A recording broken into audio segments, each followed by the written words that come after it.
must be adequately utilized to realize shared prosperity in the nation.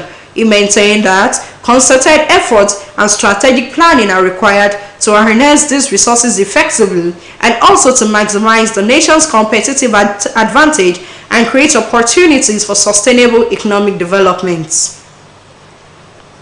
Ahead of the planned national protest by the Nigerian Labour and Trade Union Congress, the Inspector General of Police, Kayode Egbetokun, has ordered security beef up across the country to prevent hoodlums from hijacking the exercise. The IG warned criminal elements hoping to disrupt peaceful demonstration by the labor unions to keep off or be met with commensurate force. Egbetokun's warning is contained in a statement by First Public Relations Officer ACP Olumuyiwa Adejobi, where he also noted that peaceful protest is a constitutional right.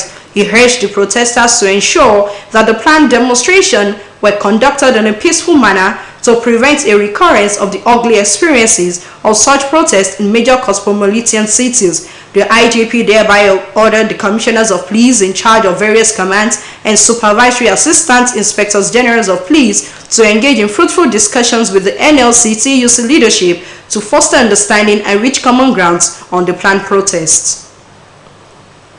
United Nations International Children's Emergency Fund says improved breastfeeding practices can save more than 100,000 children each year in Nigeria and $22 million in healthcare treatment costs related to inadequate breastfeeding. UNICEF representative in Nigeria, Ms. Christine Munduati, stated this in a statement on the occasion of the World Breastfeeding Week in Abuja. The World Breastfeeding Week is celebrated every August 1st to August 7th across the country.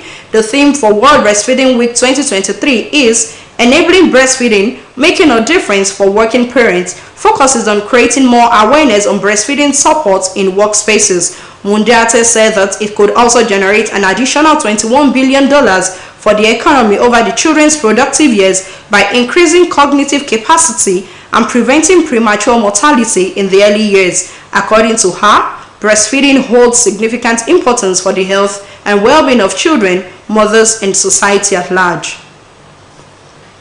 The Nigerian Union of Journalists (ZOMBI) will tomorrow morning hold a public lecture titled Enhancing Good Governance in the Beleaguered Economy, which is to be delivered by Professor Adeolu Akande. A statement by the Vice President NUJ ZOMBI, Ronke Samo, says the lecture holds at the NUJ Press Center, Osogbo. Special guest of honor at the event is the wife of the state governor, Erelu Ngozi Adeleke. Chairman of the occasion is the Chairman League of Veteran Journalists, Prince Adepoju Atobatele, while key speaker is former Chairman NUJ, Osun State Council, and Director News and Current Affairs, OSBC Radio, Comrade Abiodun Lalere. The statement says the chief host of the public lecture is the National President NUJ Chief Chris Izibuzo.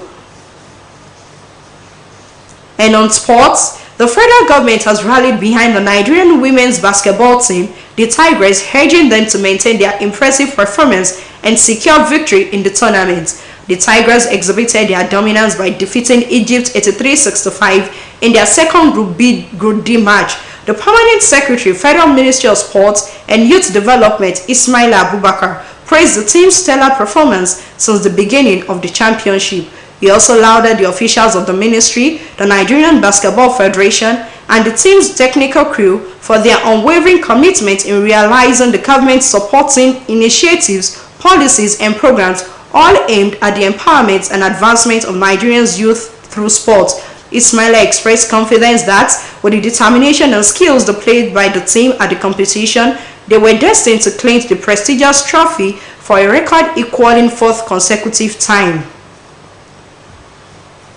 And on sports, junta-led Burkina Faso and Mali has warned that any military intervention in Niger to restore deposed President Mohamed Bazoum would be considered a declaration of war against their two countries. The warning from Nigeria's military-ruled neighbor came a day after West African leaders supported by their Western partners threatened to use force to reinstate the democratically elected Bazoum and slapped financial sanctions on the junta. They said the disastrous consequences of a military intervention in the Niger could destabilize the entire region.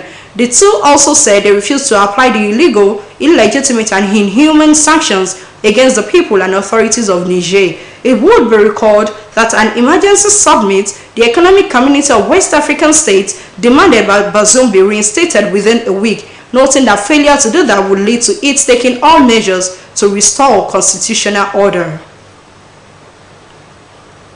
That ends the evening news on OSBC TV. Join us at 7 for major reports. Good evening.